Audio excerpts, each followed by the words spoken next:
Hello everyone, welcome to 12am Coding. So today we are going to discuss about a new concept in our Spring Boot series, which is @async. So as in the last tutorial, we have already discussed about compatible future and asynchronous programming. So we will be extending this particular session and we will be reading how we can do the asynchronous programming in Spring Boot.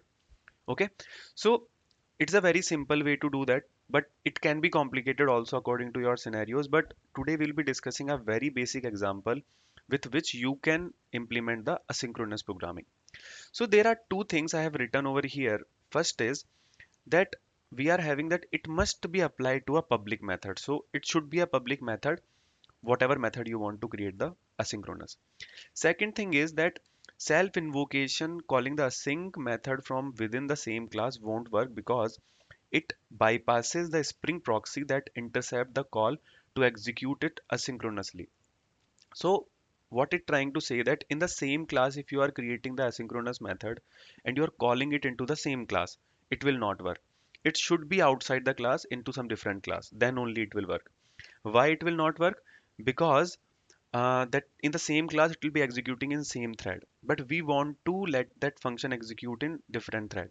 So we need that particular method in the different class, then only it will work. So we should remember these two things. So for the second point, actually I struggled once because I was not aware about this concept and I was thinking a lot that why it is happening in the same class. So you should not do that. So I'll be showing you a very basic example first, how you can make any method async or any API call actually asynchronous. So I am just creating email controller. Okay, this controller I'll be creating one function which will be sending the email, and we'll be seeing how we can send the email asynchronously. Let's say in the email it is doing some processing, but we don't want user to wait, right? Whenever email is sent, we just trigger that and we come out of the loop so that we will not wait for that particular thing to happen. And I'll be creating one more class, email service, and this service will be your at the rate component I am marking, and here it will be at the rate REST controller. So in this one I am creating one get mapping. This get mapping, let's say send, and with this I am having one public, then it will be returning, let's say string send, and this will be taking nothing. And here I'll be having so let me create one method into this email service which is public. It will be returning a string send email. Okay, and in this nothing it will take, or let's say it will take two, like to whom you need to send. Okay, and here let me write some log that start start sending email. Okay, and then what we can do just for we are not sending the real email, we are just waiting for the 5 seconds here so that it will look like something is happening. Okay, so then email. Okay, and here we can return that email sent to this particular user. Okay, and in the controller what I'm going to do, I am just going to auto wire our email service, and for this email service I'll be having one, let's say string 2, and let's say this will be apple at the rate dot com. Let's say to Apple we want to send the email, and then email service dot send email, and 2 we can pass here. Okay, and this I need to put the checked exception, that's fine, and it will return me. So currently this is not asynchronous. This will just print this statement and it should wait, and then at the end it should return us this. So let me run this particular Spring Boot application and we will be hitting this particular send API. Okay, so let me again hit it. So if you do, so see it is running, and if you see first it printed start sending email, then it told email sent successfully, and then it returned which is email is sent to apple@gmail.com. But if you observed, it waited for 5 seconds here, but I don't want my API to stuck at this particular point. What I want it to just come out. Okay, so what we can do, here comes the role of asynchronous programming. So in Spring Boot, first of all, we need to enable the asynchronous programming, and for that, we are having one annotation which you need to put in your main Spring Boot application, which is enable async. Okay. After that, you need to mark the method as async. Okay. And there are two things actually. So let me write it down. That first thing what you need to do. Okay. uh, So first thing what you need to do, at the rate async on your Spring Boot main class. Okay, second thing is that at the rate async to the method which you want to execute asynchronously. Okay, and then third point is that particular method which you are making the async method can only return void or future. So in the last tutorial we have discussed about the compatible future, which is a type of future actually. So either this particular method can return a void or it can return a future. So currently we are having a string, so what I can do, I can make it as compatible future to return. Okay, and here, okay, and then I just marked it as async, and I can convert into 1 minute. I will do compatible future, not here. I need to do, we need to return the compatible future here. Okay, so simply what I have done, I just put this at the rate enable async in the Spring Boot application, and in the email service I am returning a completable future string rather than a simple string. So it can have any value. If you want to return some object also different Pojo, you can return it. And here we are calling, so it will be asking me for returning the compatible future. For now, let's say I will return void from this particular controller because I don't want, uh, I will just print sending. Okay, sending, sending email. Okay, sending email, and I will close it. So right now, and let's say string actually, not void. So right now what I have done, I made this send email as async. Okay, it will be coming here waiting for the 5 second, but my API will not be waiting. My API will just return this particular string. So let me show you how it works. So simply we are returning the completable future from here. So if you hit that particular API again, okay, so if you see, uh, uh, uh, it is it is waiting for 5 seconds, and then we got the sending email. Okay, okay, async is missing actually. Somehow that async got removed, so it didn't waited. But let me run it again. Without async, this function will not be async actually. So now let me again hit this particular URL. So if you see, we got the sending email, and in the logs, start sending email. Then it is waiting for 5 seconds. Email sent successfully. So if you see, then we just implemented the asynchronous programming here. So if you see, as soon as I hit the API, we got the sending email, and in the background, it is doing this particular task. Then it is waiting for 5 seconds, then email sent successfully. So this is the beauty of asynchronous programming. And let's say if you want to wait for this particular compatible future, then you can do through get or join we discussed in the last tutorial. So simply what you need to do, you need to do completable future. Let's say you need to wait for some operations to happen. Then for this particular, you can do get or wait and join it actually. Okay. This will wait for this particular. Now, if I run this particular code, then it will not send this send email. It will be a synchronous programming again. So if I rerun it, then if you see, it is just waiting, waiting, waiting, and it is start sending email. Then still it did not came here, and now it came when it ended. So if you want, you can do this also, but fine. Okay, so this is the one example of asynchronous programming. Now the second thing is, let me give you one very realistic example of this particular concept, which is, let's say we are having two database calls, and two database calls are independent upon each other. Now what you want to do, you want to execute them asynchronously. So let me create one service, db service. Okay, and let me create one controller which is db controller. And in the db service, what I'm going to do, I'm first of all, let me mark it as at the rate component. And in this one I'll be creating two methods actually. Okay, so first one is public, and then this will be returning me completable future. And let's say, or let's say this will not return me anything for now, it will just return a void. Let me show you that example also. And let's say db1 call is there. In this call, what we are doing, let's say we will print uh, executing or db1 processing. Okay, and then let's say we'll wait for 5 seconds here.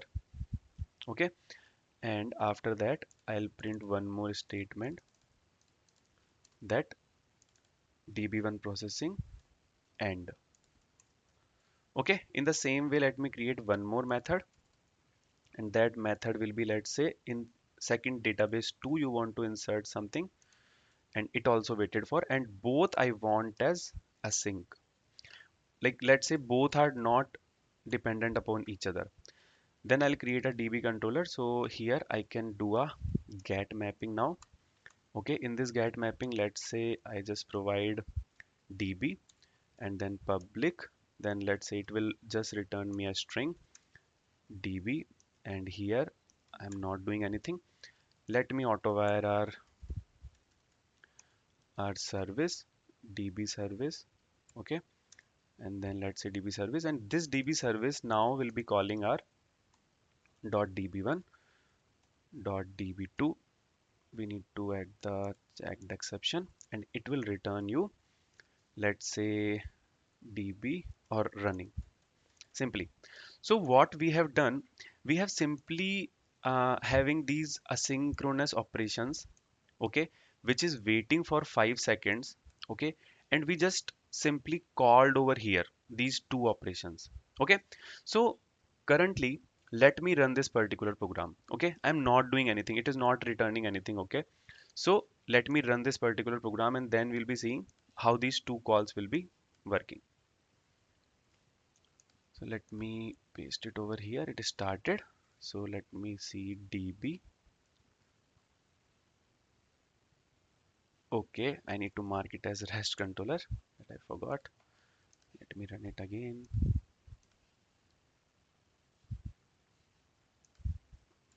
So if you see running came now, db3 processing, then db1 processing, db2 processing, db1 processing. One moment.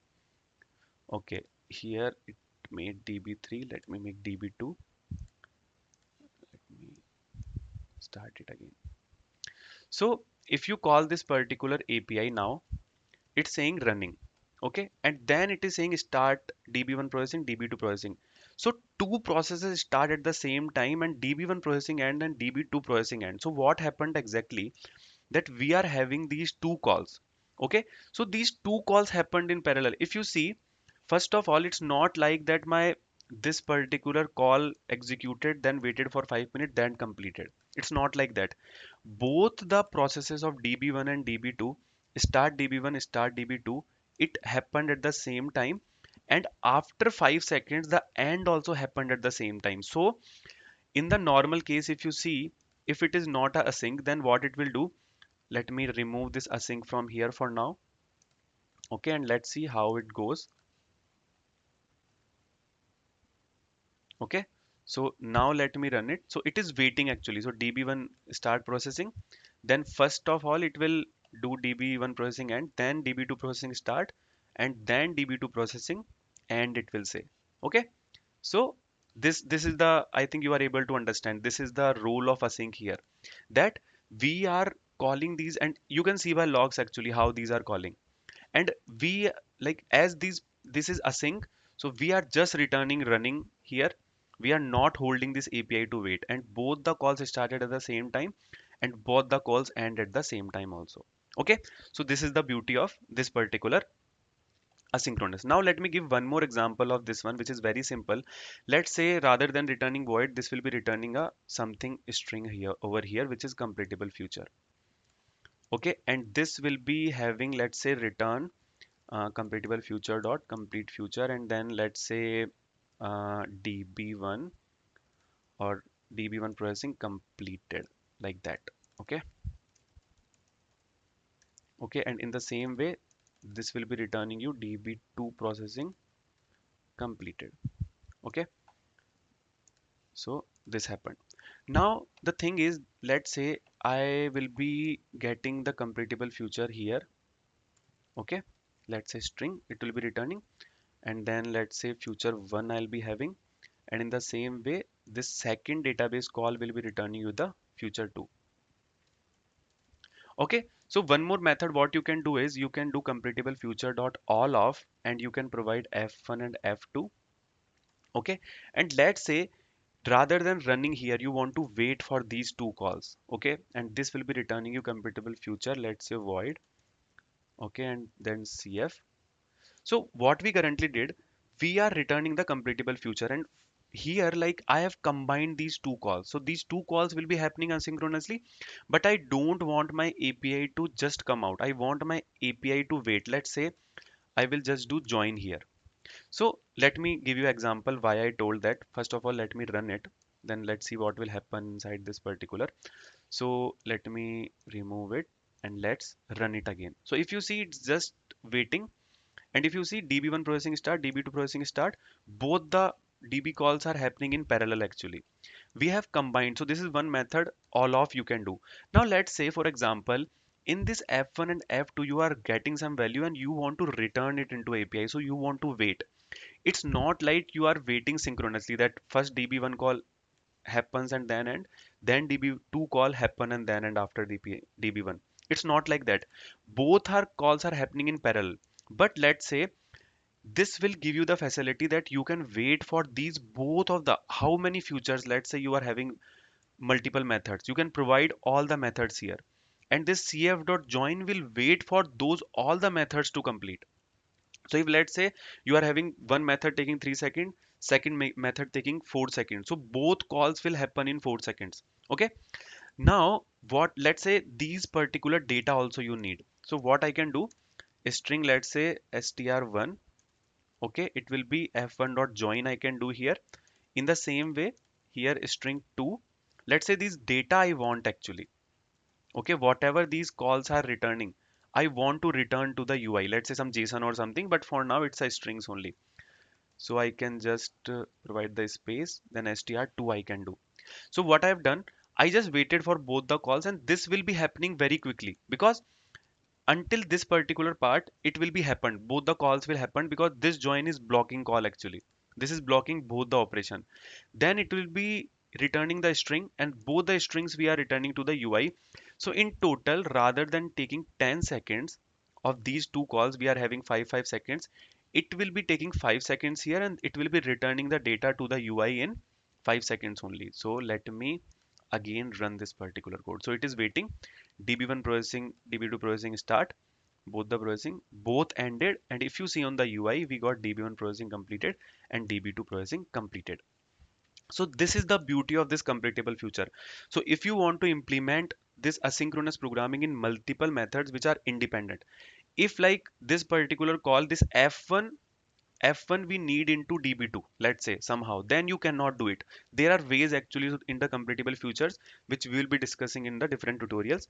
But I hope this particular session is making sense and I have provided very simple examples to make you understand how this asynchronous programming is working. So simply, which in the Spring Boot application to enable it, we just want to provide at the rate enable async annotation in our Spring main class, and whatever method you want to make it as async, you need to annotate with at the rate async. Either it can return a void or a future or completable future it can return, and then you can implement it through the asynchronous programming. Okay, it's as simple as that. And if you see all our APIs, we are not holding, we are not blocking the calls, we are just returning at the same point it happened.